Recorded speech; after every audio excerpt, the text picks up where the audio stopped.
We live in an age of reason. Data is king. Faith is optional. Rituals are dismissed as superstition, primitive habits from a less evolved time. But what if we were wrong? What if rituals weren't relics? What if they were technology?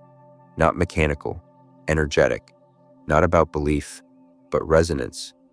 Across every ancient culture, rituals appeared: lighting a candle, chanting a phrase, pouring water, marking the body, breathing in rhythm, different places, different symbols, same pattern. Because the ritual was never about the action, it was about the frequency it summoned, a structured moment of intention, so focused, so precise, it could shift the field. You weren't performing for the divine, you were tuning yourself, and through that tuning, you entered resonance with something greater than you, and that something responded.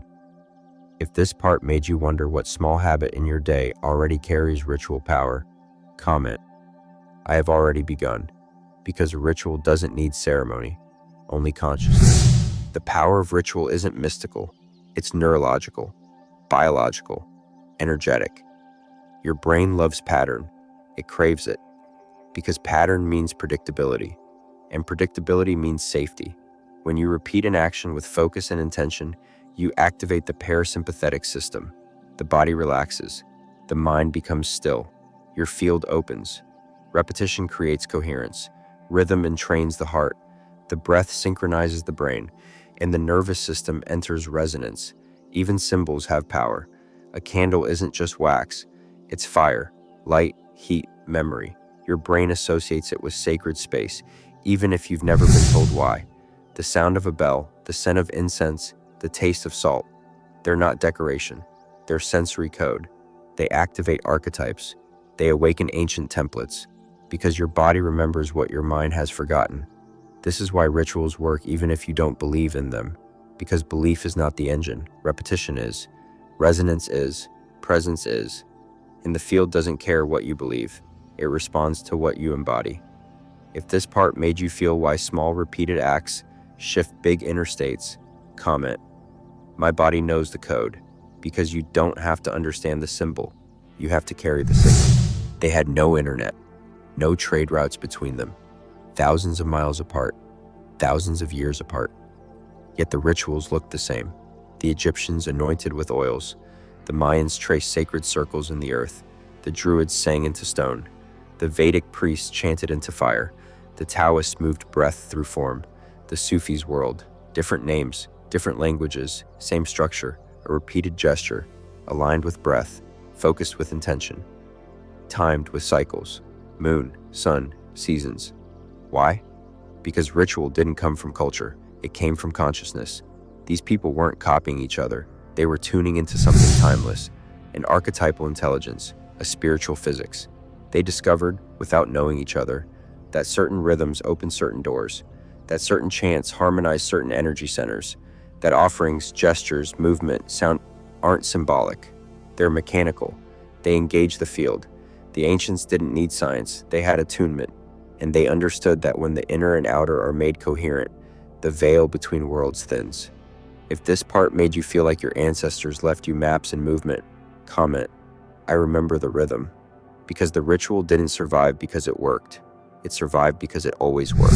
You think you're alone in your ritual, lighting a candle, breathing in silence, whispering a word, but you're not alone. Because ritual doesn't just align your body, it tunes you into a field, a collective resonance built by generations, ancestors, mystics, movements of intention recorded in the Akashic layer. When you perform a ritual, even in solitude, you access this field. You step into a rhythm thousands have stepped into before you. You echo them, and they echo back. This is why prayer feels different in sacred spaces, why a mantra has more power when chanted in a group, why certain days, solstices, equinoxes, eclipses, feel charged, because the field remembers. And when enough people repeat the same pattern with presence, the field opens. Ritual, then, is not performance. It's participation. It's not summoning something new. It's entering what already exists. A bandwidth, a current, a doorway. And once you're in it, you don't just act, you become. If this part made you feel the invisible choir behind your stillness, comment, I enter the shared field, because you're not the source of ritual's power, you're the instrument it plays through. You think of healing as understanding, talking it out, figuring it through. But the body doesn't speak logic. It speaks rhythm. It speaks memory. It speaks ritual.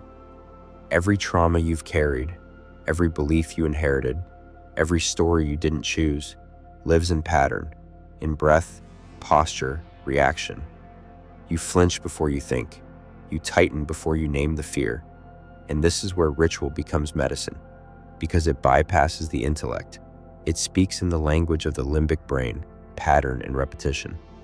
When you light that same candle every morning at the same hour, when you breathe that same rhythm until your shoulders finally lower, when you move that same gesture until it becomes natural again, you rewire the loop. You don't just change behavior, you change baseline. This is why rites of passage existed, not to mark age, to mark transformation, to anchor a new identity in the body, in the breath, in the field. And when the ritual is complete, you're no longer the one who began it. You've become who the ritual was designed to reveal. If this part made you feel like change doesn't require force, comment, I remember through rhythm, because healing doesn't mean you forget. It means you recode. You wake up, you check your phone, you drink your coffee, you answer messages, you scroll, you rush. Linear time, ticking, unnoticed, unfelt.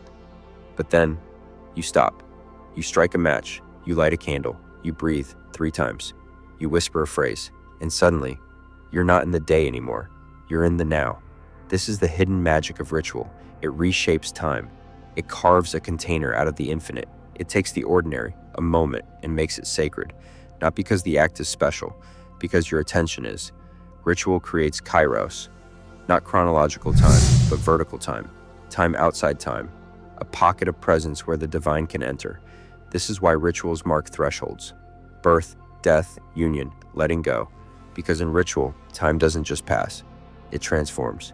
And when you return to the normal flow of minutes and hours, you're not the same.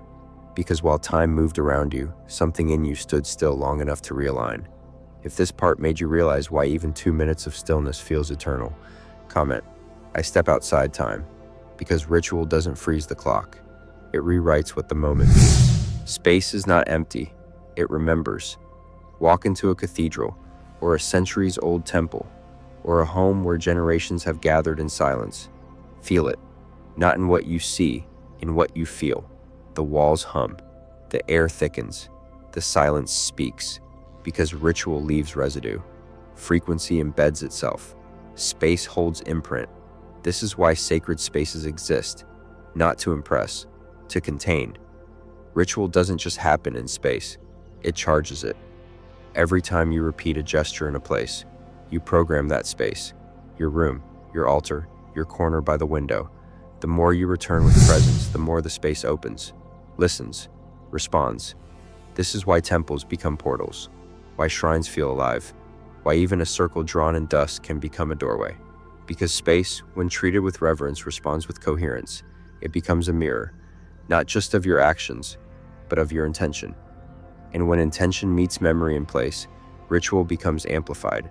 You are no longer just tuning yourself, you are tuning with the space, and that changes everything. If this part made you feel like even your smallest space can hold the sacred, comment, I shape the space that shapes me, because where you practice becomes part of the practice. You don't need a temple. You don't need incense. You don't need foreign chants or ancient robes. You need presence. Because ritual is not the act, it's how you enter it. You can turn anything into ritual if you give it rhythm and reverence. Boiling water for tea, lighting a match, opening your notebook, touching your own heart before you speak. If you repeat it with intention and presence, you step outside time. The mind slows, the body settles, the room listens. And that small act becomes sacred, because sacredness is not in the object, it's in the awareness. This is why monks sweep the floor as meditation, why warriors sharpen swords with silence, why mothers brush a child's hair as if aligning stars. Repetition and presence is ritual, and every time you do it, you send a signal, not just outward, inward. You tell your system, this matters, and the field responds. not with fireworks, with coherence. So ask yourself, what small act do I do every day that I could choose to enter fully? Because it doesn't have to look holy to become holy. If this part made you see beauty in the ordinary, comment, I remember the sacred in the simple, because the divine doesn't wait for ceremony, it waits for attention. One person in ritual is a signal, 10 is a field, 1,000 is a tuning fork for reality. Group ritual isn't superstition, it's amplification. When multiple nervous systems breathe in sync, something opens.